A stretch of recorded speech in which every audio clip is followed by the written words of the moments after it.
Hello friends, and welcome to our channel Great Saints. And today's story it's taken from the book Padre Pio, The True Story, and that is by the author Bernard Raphael. Now we are headed towards the Feast of the Assumption, so we're going to bring in a story linked a little bit to that. But it is certainly related to our Lord ascending into heaven, floating in the air, high above the apostles. Our story is called The Flying Monk. As incredible as it may sound, there were reports during World War II that a monk was seen in the sky in areas around Padre Pio's monastery, but high up in the sky where the planes were flying. But the question today is real or not, true or false, what are the facts? And then we're going to leave it to you to decide. The only fact for certain is that Padre Pio predicted that his hometown, St. Giovanni Rotondo, would be untouched.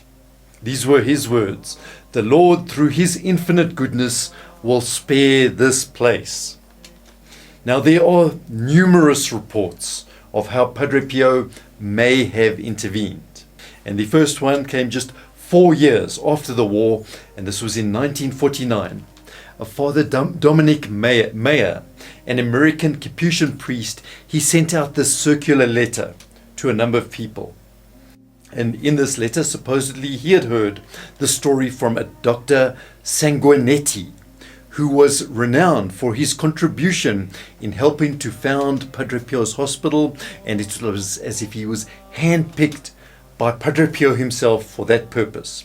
Now, Dr. Sanguinetti, during World War II, he said the Americans had an air base at Bari, which was just 75 miles from St. Giovanni Rotondo.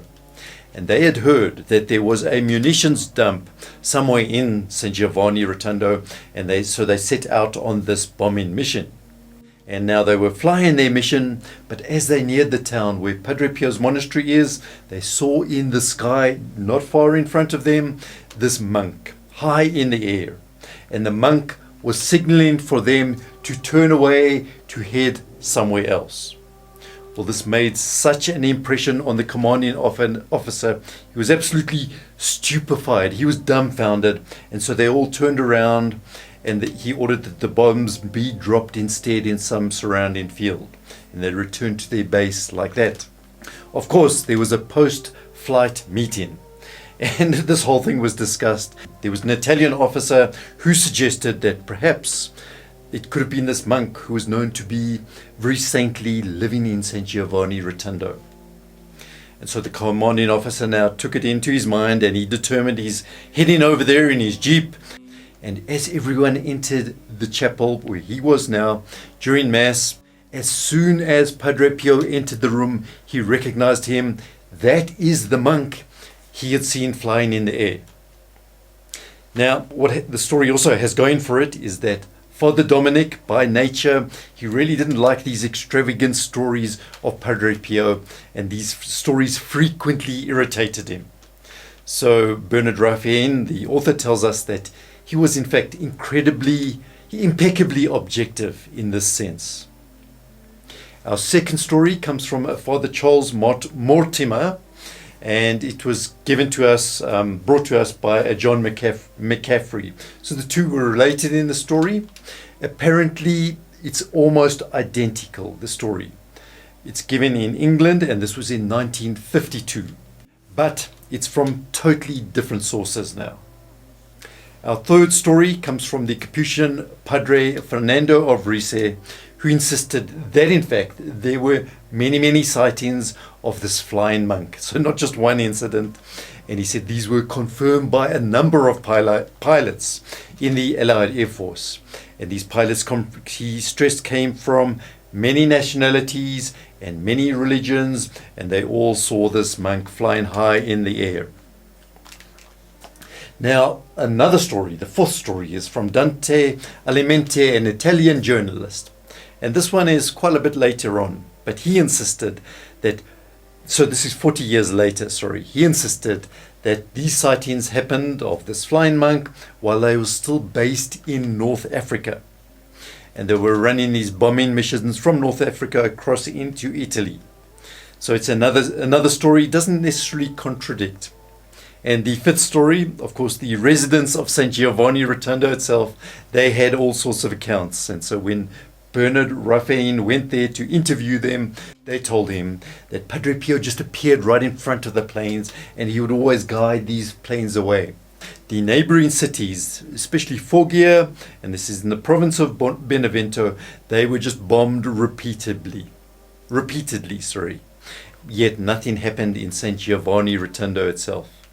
There was a Colonel Curry, apparently a Presbyterian from Ohio, who heard about these apparitions, and he insisted that everyone in the base was talking about the apparitions, both the Americans and the Italians. Then our final story comes from the Mexican-born American singer and composer, well-known person, a lot to lose if he would made false claims, and that was Alfonso de Ortega.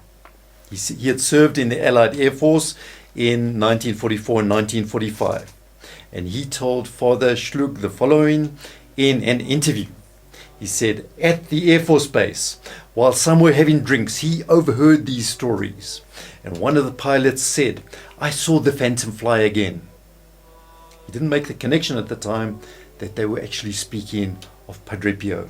He was just widely known as the Phantom.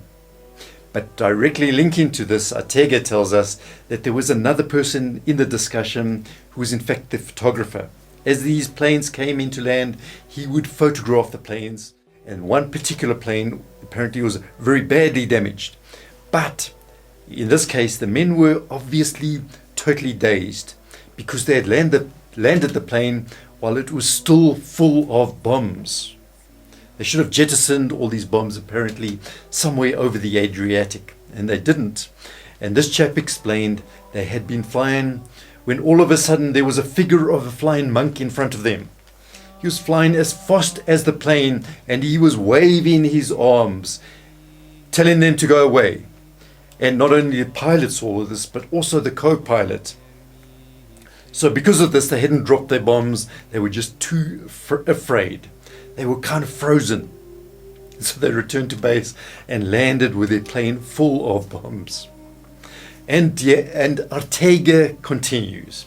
Yet he remembers another account. There was this other fighter pilot who claimed to have seen this flying monk, but he was later shot down.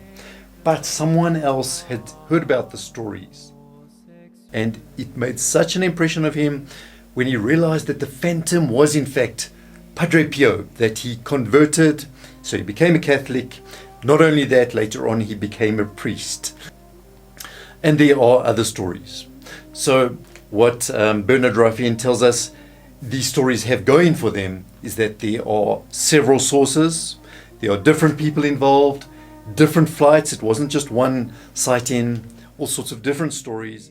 We only really have one thing for sure, and that was Padre Pio's prediction that St. Giovanni Rotondo would not be touched, and that certainly did come true. So there's the evidence presented to you. You make the decision. We'd like to give special thanks to our donors, especially the recent donors, for making all of these videos possible for all of you, for helping in our Great Saints Apostolate. Just a reminder that you're very welcome to enroll your Mass prayer intentions. We do have a priest, a friar of the Franciscans of the Immaculata, saying frequent Masses for us, not far from the Holy House of Loreto. So that's the house where the Holy Family grew up, and please just go to our website and enroll your Mass prayer intentions there.